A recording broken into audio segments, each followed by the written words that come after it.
I really enjoy the show. The smart writing and the excellent performances. If you were told that the show was going to end, and they wanted your input, how would you like to see the show finish? I didn't know where that was going, Trevor. That's hard. That's really hard. Because it's so out there. This question requires you to look towards your show being canceled, essentially, which is, it's okay to deal with reality, but I really try not to exist there. So I haven't thought of it. I don't know how I'd like the show to finish. I've been asked a couple of times, do you think Sheldon will ever win a Nobel Prize? And I'd say, yes, it's a comedy. I don't know. So I'm going to say, maybe this is an easy answer. I would like Sheldon to win a Nobel Prize. I would like Penny and Leonard to get married. Penny and Lenny, that's an easy slip, by the way. Penny and Leonard, I'd like them to get married.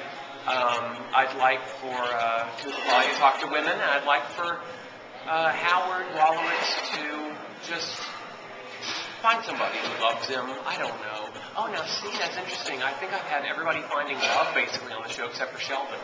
But he would love science. It's a question later? Okay, good. So Sheldon sort of found love with the Nobel Prize. That's how I think it would end. You put so much physical stuff into your acting. Tics, movements, gestures, rubbery face and limbs. Wow, I do a lot. Is that something that has been a trademark of yours or something honed to the Sheldon character specifically? I've always been a very physical actor. It's not something that I've really, I didn't like, I guess my answer is specifically, I have not, it's half and half.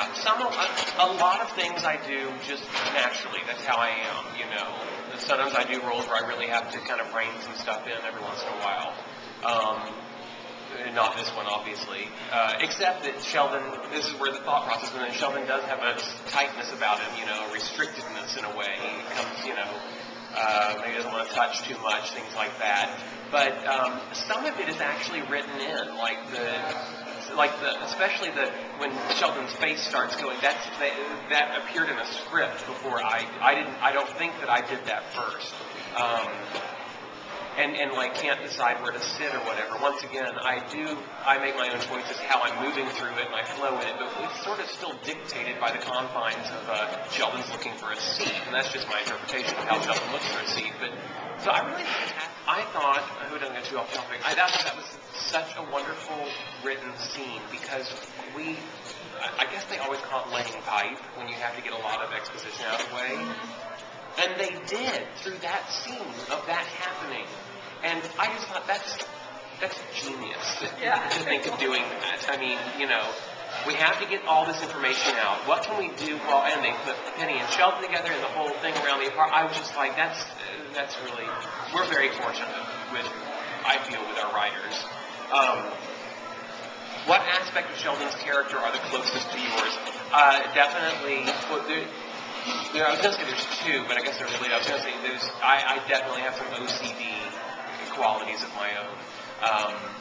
And the washing hands, I have to be very careful to put lotion on my hands, or else the makeup one's like, we have to put makeup on your hands because they're red. I'm not a freak about it, but I'm very conscious of it. Like, who do I shake hands with? I should wash my hands. Not because of the person, just because I touch a lot of people. So I would say I am a low-grade OCDer. Sheldon's more of a high-grade OCDer, but we definitely have some in common there. And that's the closest to me. Yeah. What kind of comedy did you thrive on growing up? Were there any personal influences on TV shows or TV shows? Were there any personal influences or TV shows that shaped your awesome comedic talent? Well, Mikey, first off, thank you. Awesome. That's really nice. I watched a lot of sitcoms. I really did. And a lot of reruns of things like Three's Company in the daytime. Too Close for Comfort was always on. Mary Tyler Moore Show, I was a huge fan of that when I guess Nick at Night had kind of just first started. I don't know what they're showing now. Jack Tripper,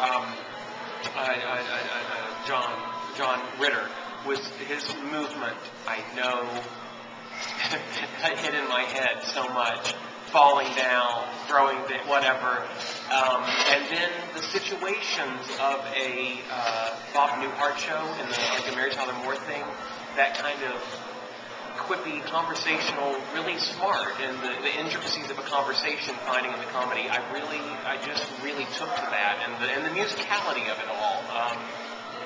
I would say those specifically, Bob Newhart, Mary Tyler Moore, and Three's Company were probably the three biggest as a youngster influences. And then, like I say, some of the physical comedy of like John Ritter and Three's Company.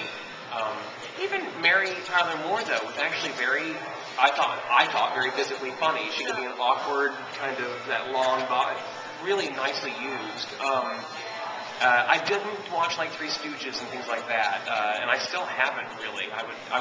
I would love to. I think there's a lot to learn. I've just recently, well, I shouldn't say that, but it was late in life when I ever heard of like, so embarrassing, like Buster Keaton or something. I'd always heard of Charlie Chaplin or whatever, and then like there's just so much comedy to mine out there if you want to go on a